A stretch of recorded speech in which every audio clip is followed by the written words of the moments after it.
Vietnam, Mrs. Commissioner.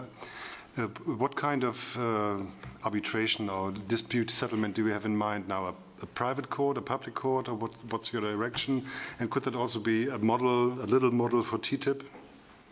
Well, absolutely. We are making, as you know, a total new reform of dispute settlement, getting away with the old ISDS system. I presented a paper in May on this. We are now working that into a legal text that is being internally processed. We hope that we can make a decision just after the summer in the Commission, and that will then be the new EU proposal on how to deal with these issues, going away from private courts, moving to pre-designed, pre-selected judges or the equivalent, having more transparency, having a system of appeal, and that would then first be in TTIP, of course, and also that would be reflected in our Vietnam agreement and in all coming agreements. And the aim is also to try to set up a multilateral court. This, of course, needs a little bit more time to see exactly how this would be orchestrated and how that would function. So that will take a little bit longer time. But bilateral new system that would also enter then into the agreement with Vietnam. Thank you very much. James, still on the matter, yeah? Thanks. James Cantor from New York Times. Commissioner, is Europe now kind of ahead of the United States when it comes to free trade agreements with Vietnam, given the collapse of the TPP initiative in Maui in recent days? Sort of who's ahead on Asia, if you like, in particular on Vietnam? And how does this accord with Vietnam kind of play into ongoing negotiations with China?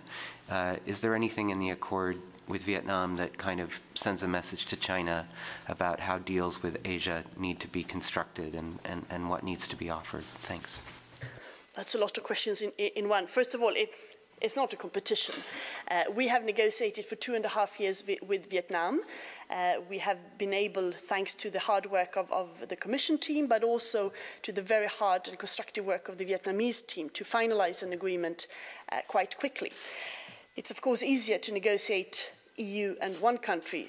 TPP is 12 countries, so that's much more complicated. And we don't know the exact outcome of the Hawaii talks last week. I understand that they are quite close to be finalized, but there are still some stumbling blocks. So we're quite, without knowing the details of this, I think that those negotiations will be concluded soon as well. On China, well, as I said, the agreement with Vietnam sets a new model, a new standard on our agreements with developing countries, but also it's a second building stone in our ASEAN relations. We have the Singapore agreement, and then we have this agreement. With China, as you know, we are negotiating an investment agreement that is moving forward. We had a negotiation round just before the summer. We made progress, but we still have some work to do. A free trade agreement with China is not on the agenda for the moment. We want to close the negotiations on the investment agreement first to create a fair, level playing field, and then we will see what happens. So this is an agreement between us and Vietnam, and then what other reads into it, it's not for me to comment. Thank you, Commissioner. Yes, there in the back. Ladies are allowed to talk here as well. Not many of them.